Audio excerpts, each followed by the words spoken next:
Hey Rebel Rouser, I'm Alan Voivod, and this is Star Wars 7x7, your daily dose of Star Wars joy. And thank you so much for joining me for it. And thank you so much to the patrons who help support the creation and production of this show every single day with their help at patreon.com/SW7x7. All right.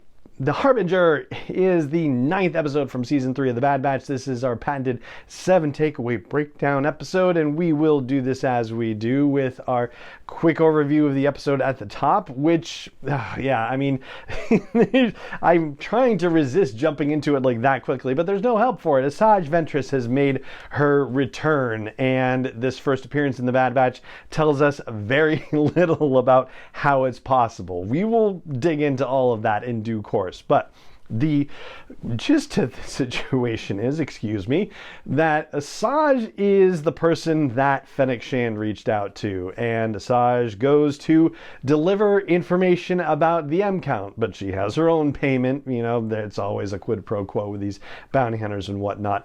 Ultimately, what happens is Asajj is able to test in some fashion whether Omega herself has a high M count, a high midichlorian count.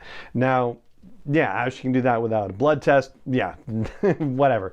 Anyway, based on her various explorations with Omega, it doesn't seem like Omega has any M count to speak of. And the Bad Batch themselves, of course, are initially suspicious, and then when they figure out exactly who Asajj Ventress is, they're super suspicious. A fight ensues, and it doesn't help anything. So ultimately, Asajj leaves the planet, and Bad Batch is really not much better off than they were before. They know, or at least they think they know, that Omega has no M count to speak of, and they've been given a warning from Asajj that maybe they're not as safe as they might think they are. For our second takeaway, let's just get to it. Asajj Ventress makes her return. So I've run the numbers, and it looks like it is maybe 2 years, like give or take a month, since she allegedly passed away during the events of the Dark Disciple novel by Christie Golden. We're getting to that calculation because it was still during the Clone Wars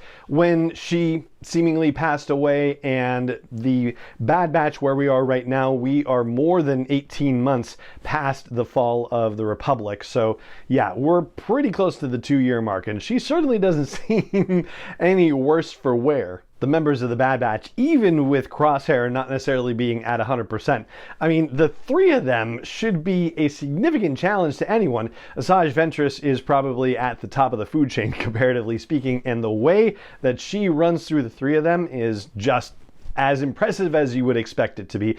And also just kudos to the animation team, because the sequence of them fighting is really well done. It actually feels like it's a step up from all the stuff that they've done already this season. There are moments of it when I actually wondered whether they had done something similar to what they did with Season 7 of the Clone Wars with the fight between Maul and Ahsoka, where they actually had live action people working out on that fighting, and the animation is based on their stunt choreography. But in addition to the fearsome fighting that we get from her, we also see a softer side of her in her communing with nature, getting those glowing stingrays to swim around and then being able to tame that giant sea beast, and we'll have a word or two to say about that a little later. But we haven't really seen Asajj communing with nature in the way that some Jedi do, and so we're actually getting to see her good side, her light side of the Force, if you will. So she definitely seems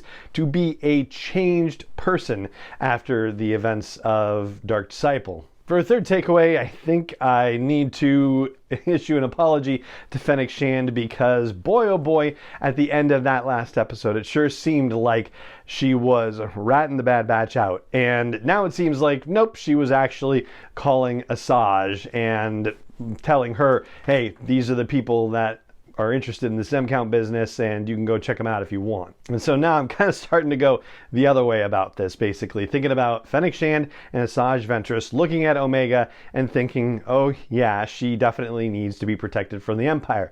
You have Fennec Shand talking in the previous episode about how she hasn't taken one of these high, M count target bounties from the Empire, so we never really answered the question why that's the case, why she hasn't taken on one of these, even though the implication is that she is one of those Class 1 bounty hunters that could do it. And it sure seems like Asajj has no love for the Empire and therefore would probably not hunt down any high M count targets for the Empire herself, let alone any other target for the Empire. And when you think about it, it makes a kind of sense, if you will. Like if you assumed that she was just fully on the side of the Separatists still, then it would put her basically in the same category as like a Cassian Andor, where she was against the Republic when it was the Republic, and then the Republic transformed to the Empire, but it's still, you know, the same group of people, just with a different name and a different kind of authoritarianism and manifest destiny outlook on the galaxy. So yeah, they would kind of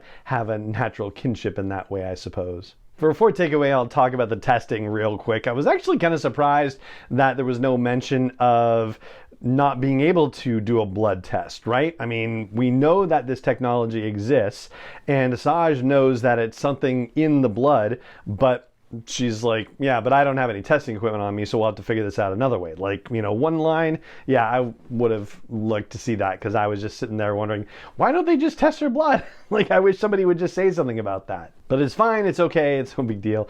Instead, Asajj has Omega perform a set of tests, as she describes it. And what she's necessarily looking for, I think she's just looking for some kind of latent force power to potentially show itself. She's just listening for any stirrings in the force from Omega. And it got me thinking actually about Obi-Wan Kenobi and Luke Skywalker back in A New Hope. So it's one thing to know that, hey, this kid is the son of one of the most powerful Jedi that ever lived, but it's another thing to know whether he actually received the inheritance of that force ability, right? And so how would Ben have necessarily known that? Would he have sensed some inkling of the force around Luke at some point prior to the events of New Hope? Or was the first time he felt it when they were on the Millennium Falcon and Ben was training him with the little remote flying around and the blast shield down on the helmet? Either way, that's what I think was happening with Asajj and Omega. That Asajj was basically putting Omega through some paces that might reveal some sort of ripple in the force, and ultimately there was none. For a fifth takeaway, let's just chat about Crosshair really briefly. So there's a funny little opening moment in the episode where Wrecker and Crosshair are helping with a fishing thing, and one of the Pabu residents says, you know, thanks Crosshair, and they're walking away, and Wrecker punches Crosshair and says, you're making friends. And you know, Crosshair, for him, that's basically teasing, because of course he doesn't want to even think about that idea. Like, that's not who he is, and he's kind of surly for being called out on it. But this is another sign that he is cracking open emotionally another little bit. And I will say that it's one thing earlier in the season for him to have helped Omega escape from Tantus, but yeah, there was definitely something grudging about his participation in the whole effort, per se. And yet, he did it. Now, we are in episode 9, and the way he's talking about Omega, about how, you know, we'll never hand them over to the Empire, or hand her over to the Empire or anything like that, the level of protectiveness that he is demonstrating toward her is yet another emotional step forward for him. For a sixth takeaway, I'll flag one of the things that Ventress says at the end of the episode. She tells the Bad Batch that they may not be safe at Pabu, and they might want to consider leaving this place. Now, Asajj makes it clear that she was able to find them just because, you know, she has her ways and whatnot, but, you know, it's not necessarily that magical, right? Fennec Shand gave Asajj some information, and Asajj is a bounty hunter now, so yeah, it stands to reason that she would have the tools to find them a lot more easily than other people. However, she does try to warn them that, you know, it's not a safe place. And that really seems to be where the title of the episode, The Harbinger, comes from, because the Harbinger, it means it's like a warning of bad things to come. And what else has been done in this episode to suggest that, except for her warning there at the end of the episode? And for a seventh and final takeaway, we'll do a couple of fun fact things. First of all, that giant behemoth in the water, that's called a Vrathian. And yes, that now makes us 22 out of 41 episodes where some enormous beast has appeared in the Bad Batch, so still batting over 500. And I'm going to go out on a limb and say I don't think this is the only time we're going to see Asajj Ventress in the Bad Batch. I mean, yes, they certainly closed off this story, and so yeah, we could go through the season without her and we would not be any the wiser, right? Like, we wouldn't feel like we were missing anything or that there hadn't been some closure on something. But I gotta say, it seems like it's a lot of work to bring Asajj back into animation and to bring her character back to life, to only have her in one episode, even just from a production standpoint. Yeah, it doesn't seem likely, so I'm bet she's going to be back before all is said and done with the Bad Batch. But I'd love to hear what you think about that. Do you think this is Asajj's only Bad Batch appearance, or will we see her again? If you're catching this on YouTube, comments are right there. On Spotify, the question and answer thing's right there. Use that.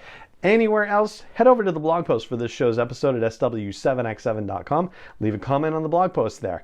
And that is going to do it for this episode of the podcast. If you enjoy the show, I'll just give you a quick reminder. Please leave a rating or review on your favorite app if you haven't done it already.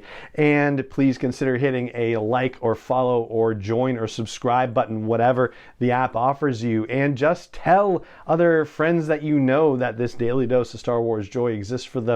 Every little bit helps the podcast succeed. And there's also the Patreon page at patreon.com/SW7x7, which helps support the creation of this one-man show and has done so for almost 10 years now, which is absolutely crazy, but there it is. And so it just remains for me to say thank you so much for joining me for this episode, as always. And may the Force be with you wherever in the world you may be. 7x7 is not endorsed or sponsored yet by Lucasfilm Limited, Disney, or 20th Century Fox, and is intended for entertainment and information purposes only. Star Wars, the Star Wars logo, all names and pictures of Star Wars characters, vehicles, and any other Star Wars-related items are registered trademarks and/or copyrights of Lucasfilm Limited, or their respective trademark and copyright holders. May the Force be with them. All original content is copyright by Star Wars 7x7. We hope you love it.